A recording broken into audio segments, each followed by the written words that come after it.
সামাজিক যোগাযোগ মাধ্যমের হট টপিক এখন সাদিক কায়েম, যাকে ঘিরে চলছে জোর আলোচনা।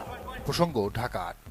ডাকসুর ভিপি থাকা অবস্থায় এখানে তার দাঁড়িপাল্লার প্রার্থী হওয়া উচিত নাকি উচিত নয়, মূলত এ বিষয়টি নিয়ে দুপক্ষ কথা বলছে, তাদের যুক্তিতর্ক উপস্থাপন করছে। যে পক্ষটি চায় সাদিক কায়েম এখানে জামাতের হয়ে ইলেকশন করুক, তাদের মূল যুক্তিগুলো হলো সাদিক কায়েম জাতীয় নির্বাচনে এবারই এমপিতে না দাঁড়ালে তার রাজনৈতিক ক্যারিয়ার যেমন হওয়ার কথা ছিল তেমন আর হবে না। টিপিক্যাল সাধারণ নেতা হয়ে থাকবেন তিনি। তাদের কথা হলো ডাকসু শেষ হয়ে যাবে 1 বছরের মধ্যে, আর মাত্র 10 মাস বাকি আছে। এর পরের 4 বছর সাদিক কায়েম কি করবেন? যদি এমন হয় যে ডাকসু শেষ করে 2 বছর ছাত্র শিবিরের কেন্দ্রে দায়িত্ব পালন করবেন আর তার 1-2 বছর পর জামায়াতে যাবেন, তাহলে তিনি পূর্ববর্তী কেন্দ্রীয় শিবির সভাপতি সেক্রেটারির মতো জামাতের জাস্ট একজন সাধারণ নেতা হয়ে থাকবেন। কোনো একটা ওয়ার্ড কিংবা থানা জামায়াতের দায়িত্বশীল হবেন। এর বেশি কিছু হওয়ার সম্ভাবনা তার নাই। মানে জামায়াতের সাংগঠনিক সিস্টেমে এর বেশি কিছু তিনি হবেন না, এটা কনফার্ম। তারা আরো বলছেন এই মুহূর্তে সাদিকের একটা ক্রেজ আছে, ব্যাপক জনপ্রিয়তা আছে, গ্রহণযোগ্যতা আছে, সাধারণ মানুষের ভেতর তার জন্য ভালোবাসা আছে, যেটা জাতীয় নির্বাচনের জন্য খুবই উপযোগী।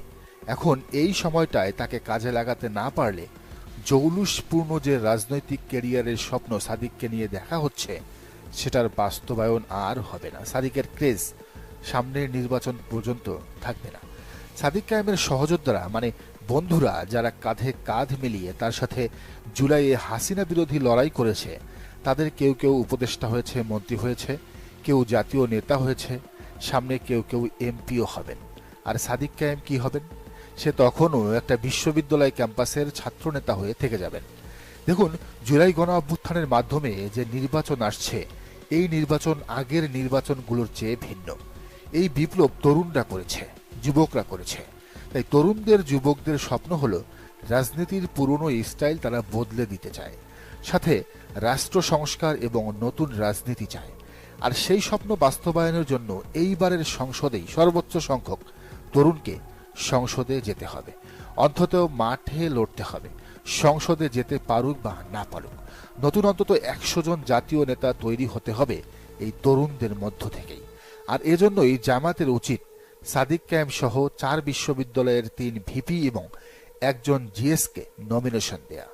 আর ডাকসুর ভিপি পদে থেকে এমপি হওয়ার নজির ইতিহাস আছে। বিএনপির আমানুল্লাহ আমান নিজে এমপি হয়েছেন। ফলে এটা নতুন কোনো ঘটনা নয়, নতুন কোনো নজির নয়। বরং এই তরুণ ছাত্র নেতাদের জাতীয় নেতা বানাতে না পারলে জুলাইয়ের যে আকাঙ্ক্ষা তার বাস্তবায়ন সম্ভব নয়। তবে এখানে পাল্টা যুক্তি আছে সাদিক কায়েমের ইলেকশন করার ব্যাপারে। কেউ কেউ তো এও বলছেন জামাত নাকি ষড়যন্ত্র করে সাদিক কায়েমকে কেন্দ্রীয় শিবিরের সভাপতি কিংবা জেনারেল সেক্রেটারি হওয়া থেকে বিরত রাখতেই তাকে ভোটে দাঁড় করাচ্ছে। বিপ্লবী পরিষদের আহ্বায়ক খোমেনি এহসান বলছেন, ছাত্র শিবিরের কেন্দ্রীয় সেক্রেটারি ও পরবর্তীতে সভাপতি হওয়া ঠেকাতে ডাকসুর ভিপি সাদিক কায়েমকে ঢাকা ৮ আসনে এমপি প্রার্থী করা হচ্ছে। জামাত শিবিরের ভেতরকার খেলা এরকমই। কোনো এক সময় সম্ভাব্য নেতাদের সাংবাদিক, সাহিত্যিক, শিল্পী কিংবা বিভিন্ন দলে গুপ্ত করে পাঠানো হতো। এভাবে বহু পোটেনশিয়াল লোক নেতৃত্ব থেকে ছিটকে পড়ত। শিবিরে এখন ঢাকা বিশ্ববিদ্যালয়ের বাইরের সিন্ডিকেট কেন্দ্রীয় নেতৃত্ব হারানোর ঝুঁকিতে আছে। এ অবস্থায় সাদিক ভোটে ফেল করে এমনিতেই বাদ পড়বে, আর দুর্ঘটনাবশত পাশ করলে তো বাদ পড়বেই।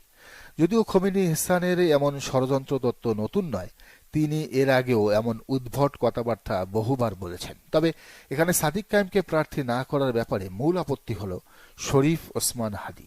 হাদীর ভক্তরা বলছেন এখানে বিএনপির মির্জা আব্বাসের বিপক্ষে বেশ শক্ত অবস্থান তৈরি করতে সক্ষম হয়েছেন ওসমান হাদী। ফলে নতুন করে সাদিক কায়েম প্রার্থী হলে হাদীর জনসমর্থন কমে যাবে। তবে এক্ষেত্রে পাল্টা যুক্তি দিয়েছেন সাদিককে এমপি হিসেবে দেখতে চাওয়া ব্যক্তিরা।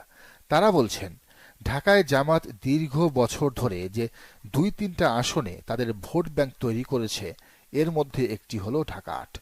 এখানে তারা প্রচুর ভোটার বানিয়েছে, যারা অন্য জেলা থেকে ঢাকায় এসে স্থায়ীভাবে থাকছেন। জামাত তাদের এই আসনেই ভোটার বানিয়েছে, যাতে ভবিষ্যতে আসনটা দাঁড়িপাল্লার হয়। আর এই কাজে সবচেয়ে বেশি সহযোগিতা করেছে ছাত্র শিবির। বিশেষ করে ঢাকা বিশ্ববিদ্যালয় শিবির, শাহবাগ পরিবাগ কেন্দ্রিক বিশাল জনশক্তিকে এখানকার ভোটার বানিয়েছে। এটা মূলত করা হয়েছিল জামায়াত নেতা মীর কাসেম আলী মিন্টুর ভবিষ্যৎ আসন হিসাবে, যদিও তিনি পরে শহীদ হয়েছেন ও পাড়ি জমিয়েছেন। তো এখন জামাত এ কারণেই এ আসনে জিততে মরিয়া। আর এটা খুবই স্বাভাবিক যে দীর্ঘ সময় ধরে প্রস্তুত করা একটা আসনে মাঠে জামাত আরও স্পেসিফিক বললে শিবির চাইবে তাদের প্রার্থী সেট করতে। এজন্যই বারবার সাদিক কায়েমের কথা বলা হচ্ছে এখানে। এখন যারা বলছেন এই আসনটা ওসমান হাদিকে ছেড়ে দিতে, তাদের ব্যাপারে কথা হলো ওসমান হাদি নিজে দাড়িপাল্লা নিয়ে ইলেকশন করতে চান না। কারণ দাড়িপাল্লা নিয়ে নির্বাচন করলে ওসমান হাদিকে লোকে জামাত বলবে, শিবির বলবে। কেউ কেউ বলছেন তাহলে হাদি স্বতন্ত্র ইলেকশন করুক আর জামাত তাকে সমর্থন দিয়ে প্রার্থিতা প্রত্যাহার করুক। কিন্তু এক্ষেত্রে আরো বড় সমস্যা। প্রথম কথা হলো ওসমান হাদিকে যদি জামাত স্বতন্ত্র প্রার্থী হিসেবে আসনটা ছেড়েও দেয়, ওইটা জামাতের প্রার্থী হিসেবেই প্রচার ও প্রতিষ্ঠা পাবে। সবাই বলবে সে জামাতেরই প্রার্থী, কারণ জামাতের প্রার্থী না হলে তারা প্রার্থী উইথড্র করতো না, যে কাদা হাদি নিজে তার গায়ে লাগাতে চায় না। দ্বিতীয়ত এবং সবচেয়ে গুরুত্বপূর্ণ পয়েন্ট হলো সংসদের উচ্চ কক্ষের পিয়ার। এই পিয়ারের হিসাব হলো যে দল সারা দেশে যত বেশি ভোট পাবে সেই ভোটের অনুপাতে উচ্চ কক্ষে তারা আসন পাবে। এখন জামাত যদি এই আসনটা এমনি এমনি ছেড়ে দেয়, তাহলে দাঁড়িপাল্লা এখানে যে ভোট পেত সেটা আর যোগ হবে না, ফলে উচ্চ কক্ষেও তাদের আসন কমে যাবে, বিএনপির বেড়ে যাবে। এখন হাদি নিজে জামাতের ট্যাগ গায়ে লাগাবে না, আবার তাকে ছেড়ে দিলে জামাতের উচ্চ কক্ষেও আসন কমে যাবে। তাহলে জামাত করবেটা কি? তাদের নিজস্ব প্রার্থী দেয়া ছাড়া উপায় আছে? আর সাদিক কায়েমকে দিলে সেই একমাত্র প্রার্থী যে মির্জা আব্বাসকে হারাতে পারবে, এই পরিমাণ জনপ্রিয়তা তারা আছে। তাছাড়া জামাতের বিশাল ভোট ব্যাংক তো আছেই। আরেকটি বড় কথা হলো জামাত এবং শিবির এরই মধ্যে অনেক গাদ্দার তৈরি করেছে। আব্দুল কাদের, মাহফুজ আলম থেকে শুরু করে অনেকেই সাবেক শিবির হয়েও জামাতের বিরুদ্ধে উঠে পড়ে লেগেছে। এখন জামাত কেন এমন একজন প্রার্থীকে সমর্থন করবে যে নিজে জামাতের কাদা, দাড়িপাল্লার কাদা নিজের গায়ে মাখাতে চায় না?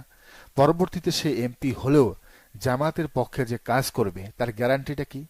তাহলে কেন শরীফ ওসমান হাদিকে মনোনয়ন দেওয়ার জন্য জামাতকে এত চাপ দেওয়া হচ্ছে? কেন জামাতের নিজস্ব প্রার্থী সেখানে দেওয়ার ব্যাপারে অমত জানাচ্ছেন অনেকেই?